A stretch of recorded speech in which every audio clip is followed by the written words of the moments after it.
பஸ்ஸில் நிறைய கூட்டமாக இருக்க பஸ்ஸில் போயிருக்கீங்களா? அந்த பஸ்ஸில் போகும்போது எவ்வளோ கஷ்டப்படுவீங்க. தாயை உங்களை அந்த அளவுக்கு அமுக்குன்னு அமுக்கி விட்டுருங்கடான்னு சொல்கிற அளவில் உங்களை நிரப்புன்னு நிரப்புகிறது. ரூத்தை பார்த்து மகளே கேள், பொறுக்கிக் கொள்ள வேறே வயலில் போகாமலும் இவ்விடத்தை விட்டு போகாமலும் இங்கே என் ஊழியக்கார பெண்களோடு ஆமா இங்கே நீ இரு. அவர்கள் அறுப்பருக்கும் வயலை நீ பார்த்து அவர்கள் பிறகே போ. ஒருவரும் உன்னை தொடாதபடிக்கு வேலைக்காரருக்கு கட்டளையிட்டு இருக்கிறேன். உனக்கு தாகம் எடுத்தால் தண்ணீர் குடங்கள் அண்டைக்கு போய் வேலைக்காரர் மொண்டு கொண்டு வருகிறதிலே குடிக்கலாம் என்றான். என்னெல்லாம் சொல்றாரு? நீ அவங்க எங்க போய் அறுக்குறாங்களோ அவங்க பின்னாடி போய் என்ன பண்ணு, நீ அறுத்துக்கோ, அங்கே தண்ணி குடிச்சிக்கோ, எதுனாலும் எடுத்து சாப்பிட்டுக்கோ.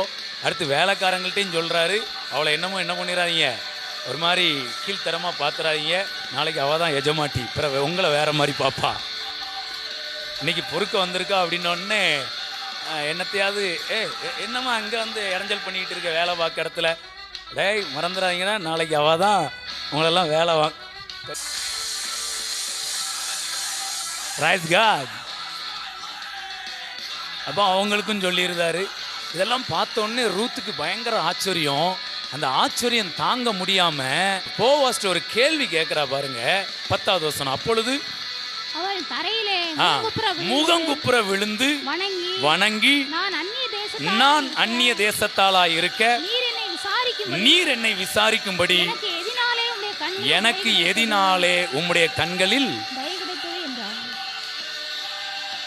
ஒரு கேள்வி கேட்கிறா. இதெல்லாம் பார்த்த உடனே ரூத்துக்கு ரொம்ப ஆச்சரியமா இருக்கு. அதை எப்படி சொல்றா பாருங்க.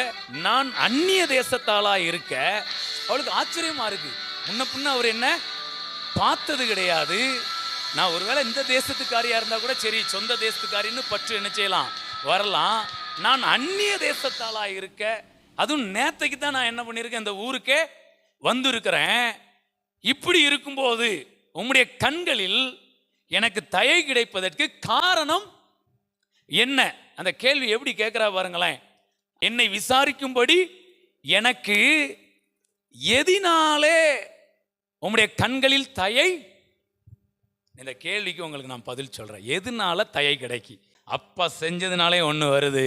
அப்பா செஞ்சதை நீங்க அனுபவிச்சுட்டு நீங்க ஒன்று செய்றீங்க பார்த்தீங்களா, அதனாலையும் உங்களுக்கு தயவு வருது.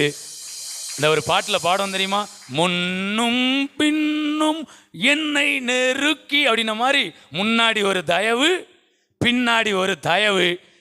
நெருக்காதீங்கடா, ஏய் அப்படிங்க மாதிரி தயவு என்ன பண்ண வேண்டியிருக்கு, கையை தட்டி ரிசீவ் பண்ணுங்க.